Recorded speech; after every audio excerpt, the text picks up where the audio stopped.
Sans surprise, à l'annonce du remake de Link's Awakening, la direction artistique a soulevé de vives réactions et a fortement divisé. D'un côté, il y a ceux qui aiment bien, qui trouvent ça plutôt mignon, et il y a ceux qui détestent. Et il faut dire que cette direction artistique est plutôt surprenante et inattendue, surtout pour un jeu de The Legend of Zelda, et encore plus pour un remake. Puisque jusque-là, tous les remakes The Legend of Zelda avaient gardé la direction artistique du jeu original, et la prolongé simplement, soit avec des visuels remaniés en haute définition, soit avec des ajouts qui ne tranchaient pas avec les précédentes directions artistiques. C'était le cas des remakes de Ocarina of Time sur 3DS qui avaient remanié les visuels en meilleure définition tout en restant fidèles à l'original. De même que le premier remake de Link's Awakening sur Game Boy Color qui ajoute de la couleur et un nouveau donjon tout en restant dans l'esprit du jeu d'origine. Et A Link Between Worlds, même si ce n'est pas un remake, avait réussi à traduire l'univers et la direction artistique de A Link to the Past en 3D en développant sa propre direction artistique et en s'éloignant du Toon Link qui était utilisé jusque-là pour les jeux en vue du dessus et qui n'aurait pas pu fonctionner pour ce jeu. Alors pourquoi changer la direction artistique du tout au tout pour ce remake de Link's Awakening? Pourquoi ne pas simplement continuer sur la lignée de ce que faisait A Link Between Worlds? Et pourquoi donner cet aspect très enfantin à une direction artistique qui ne l'était pas particulièrement à la base?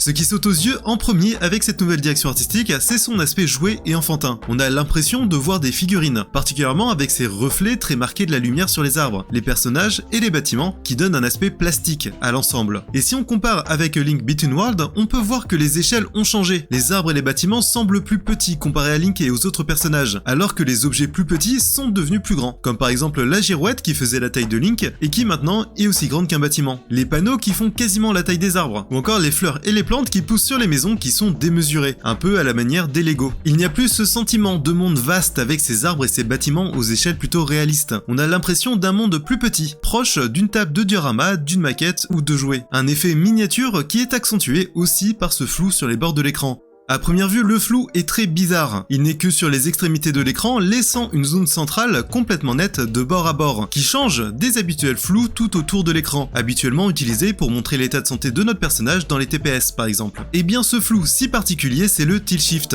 et il a une réelle utilité. À l'origine, c'est un effet qu'on retrouve dans la photographie de maquettes et de diorama. Sur une maquette, ce flou permet de donner une profondeur et un aspect un peu plus réaliste. Mais appliqué à de véritables photos de ville, le tilt shift, ajouté à quelques effets comme une saturation plus poussée et une inclinaison en contre-plongée, permet de nous tromper et de donner l'impression que ces villes bien réelles sont en fait des maquettes. Et Link's Awakening l'utilise exactement dans cet objectif, pousser au maximum l'impression qu'on parcourt une maquette, qu'on parcourt un diorama. Dans ce Zelda, on ne parcourt pas un monde, comme c'était le cas dans A Link to the Past, A Link Between Worlds, Ocarina of Time ou Wind Waker. On est sur une table de jouets, on est à l'intérieur d'une maquette. Et cette volonté de montrer une maquette, plutôt qu'un univers dans lequel on va entrer, se voit aussi dans la façon dont Nintendo a présenté ses stands à l'E3, puisque pour Link's Awakening, c'était un diorama qui était présenté, qui était installé sur le stand. Alors que pour tous les autres jeux Zelda, c'était des statues grandeur nature qui avait été mise en place, avec par exemple pour Breath of the Wild toute une décoration sur le thème du jeu et un gardien géant qui affrontait Link. Et même par rapport aux autres jeux Nintendo présentés à cette E3 2019, le stand de Link's Awakening dénotait avec sa maquette, puisque les stands des autres gros jeux présentés comme Pokémon Épée et Bouclier et Luigi's Mansion 3 avaient des statues taille réelle, voire même bien plus grands, à l'effigie de leurs personnages. En jouant à Link's Awakening, on entre dans la maquette, alors qu'en jouant à Luigi's Mansion et Pokémon, on entre dans leur monde et dans leur univers respectifs. Alors pourquoi ce rendu plastique? Et pourquoi créer une direction artistique autour du jouet et des maquettes? Et bien pour y répondre, je suis obligé de spoiler toute la fin du jeu. Alors n'hésitez pas à mettre la vidéo en marque-page ou à vous abonner à la chaîne, et prenez le temps de finir le jeu avant de regarder la suite.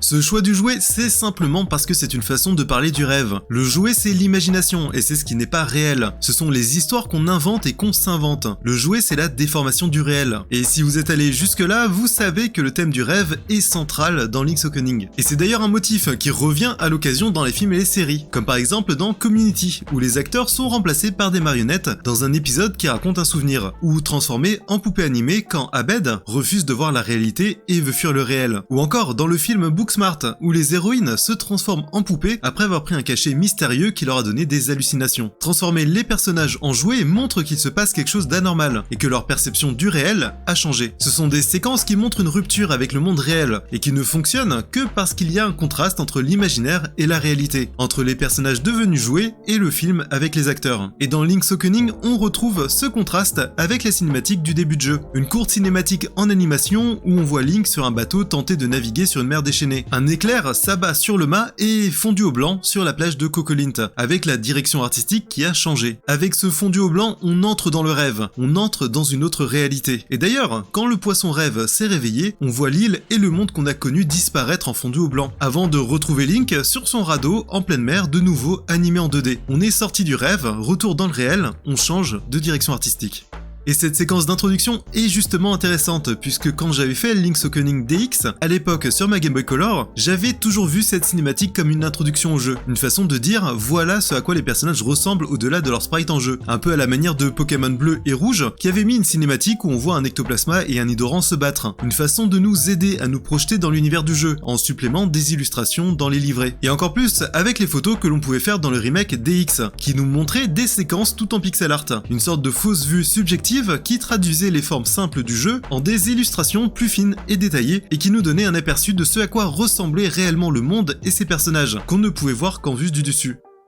Mais aujourd'hui, avec ce remake de Link's Awakening, où ces limitations techniques ont disparu, je pense qu'avoir gardé ces deux styles visuels très différents, en plus de faire plaisir aux fans, c'est pour signifier la rupture entre le monde réel et l'île de Cocolint. Une façon de nous montrer que nous ne sommes plus dans le réel, que nous ne sommes plus dans le monde de The Legend of Zelda. Une façon de nous montrer que nous sommes maintenant dans l'imaginaire du poisson rêve.